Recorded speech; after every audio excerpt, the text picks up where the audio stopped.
Alright guys, I got you on the GoPro today. We are going to finish up spraying the interior here to get all of the burn marks from when we sealed up the wheel wells covered up with some nice fresh paint. So I'm going to go ahead and I got everything taped off. I just want to get the wire loom out of the way a little bit better and then we'll get spraying.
Alright, now it's time for the gloss white. Basically a glossy white over top of that white primer we just laid down to finish it off.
Alright, update, we're in the car and we're peeling off all the tape and the plastic and revealing the nicely painted gloss white of the rear wheel wells where we burned through, and kind of just redid the floor while we're at it. So give you a better look now that you're actually in here. But yeah, look at all that nice gloss white, looking real good with the nice white of the firewall. Heck yeah, let's get all this peeled off.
Okay, garage update. It's been a little while now, but we got a few more annoying things done. So we now have our third master cylinder in here. So brake master cylinder. We've had some bad luck with the Rock Auto ones leaking. They only had one brand that they offered, and it was pretty cheap. So the actual reservoir would leak, and I think I showed you guys that. So now we went with a different brand, and we've got the Dorman in here. So so far so good, I think. Not really seeing much, seepage, because it would literally leak from like the plastic of the reservoir itself. It's so hard to tell with brake fluid because it gets everywhere, but so far so good. I'm keeping my fingers crossed. So we've got the new master in. Everything is bled again. Seems to be a good pedal feel. And now we're at the point where basically we're just doing odds and end projects. So I'm gonna get the shield back on, so the brake master shield. We'll get that back on, and then I will update you guys once I have a better idea of what is next. I'm actually gonna go to the whiteboard, kind of erase a lot of these things that I've knocked off the list, and then we will get our new list going, and yeah, I'll just give you guys an update once I have an idea of the little things we're going to knock out next. So yeah, stay tuned.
All right, and there is the new list. So it always feels good for me anyway, to write everything down on the whiteboard.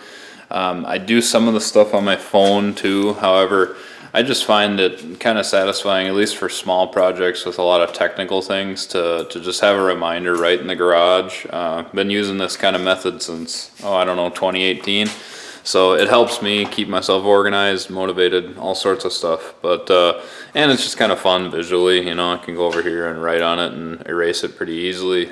We do enough on our phones as it is, and it's just, I don't know, I do some on the phone, but I find this helps me too. So anyway, here's a look at the list. So you can see our to-do on the right hand side.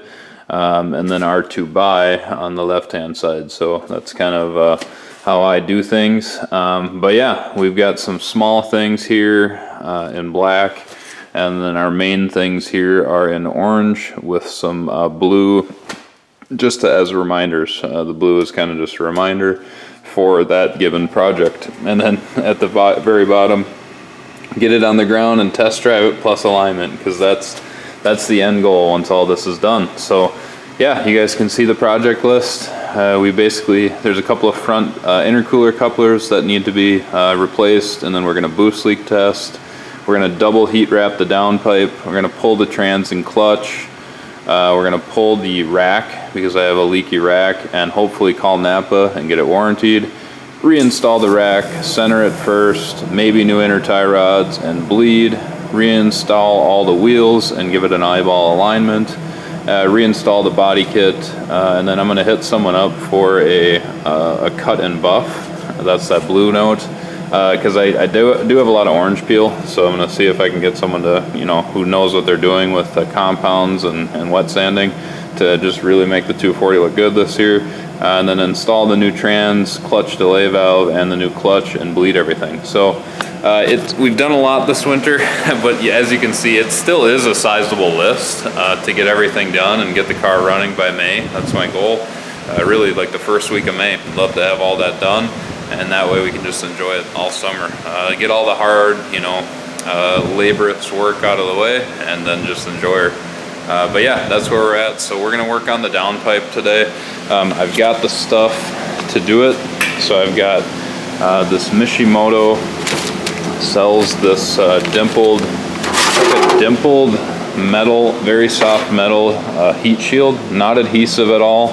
So we're gonna use that, and then we've got some big like 16-inch metal zip ties. So we're basically essentially gonna double wrap the downpipe, because I'm trying to do everything in my power to keep this downpipe cool. For those of you who know, I've definitely been struggling with heat management on this car, where my heels are and my feet. It's a common drift car problem, but especially in the S chassis and SRs, I mean, this downpipe just sits right below your heels and your feet on the floor pan, basically resting on the floor pan. So we've taken a lot of precautions in the car. You can see the floor pan in the car has this adhesive backed shield, as well as now a heel plate to keep hopefully my heels off the floor pan directly, and a little bit of an air barrier there. And not only that, but so that's two protections in the car. If we go under the car, we still do have some factory heat shielding. This is a little bit further back though, so this is, you know, about my feet basically sit, my heel sits right where that patch is in the floor. So, you know, this would be probably about where the seat starts in the vehicle. So, you know, this heat shield, not super relevant for where I'm feeling the heat. It's really right here, you know, where that patch you see. So, yeah, I mean, there's not a whole lot of room, because, I mean, all right, I hope all that's saved. But anyway, the way the turbo elbow sits right here, it just brings the downpipe very, very close to where your heel is. So that's the plan. Basically, I saw Taylor Ray on his YouTube tried this, so we're gonna do it as well. We're gonna double wrap it. So this is kind of like that fiberglass heat wrap, you know, header wrap that's already on here. Really hasn't been enough. It's helped a little bit, and I'm hoping if we double it up, if we add this, it should help a lot more. Is kind of the goal. So we're gonna go ahead and knock that out, and yeah, be a satisfying little project once it's done, and hopefully keeps us a little less burning on the inside. So yeah, I'll put the camera on the stand, and you guys can see me as I kind of struggle through and kind of cut and measure twice, cut once.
All right, just a slight change of plans. I am going to patch one of these little spots on the downpipe. So you can see this one has definitely taken a scrape and it's cut the header wrap right here. So we're gonna go ahead and just cut this metal zip tie, and then we are going to patch it with just a small section of new stuff before we put our metal on. So yeah, just might as well have it as good as we can before we proceed. So yeah, we're gonna do that first.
All right, let me take you on a tour of my new downpipe wrap.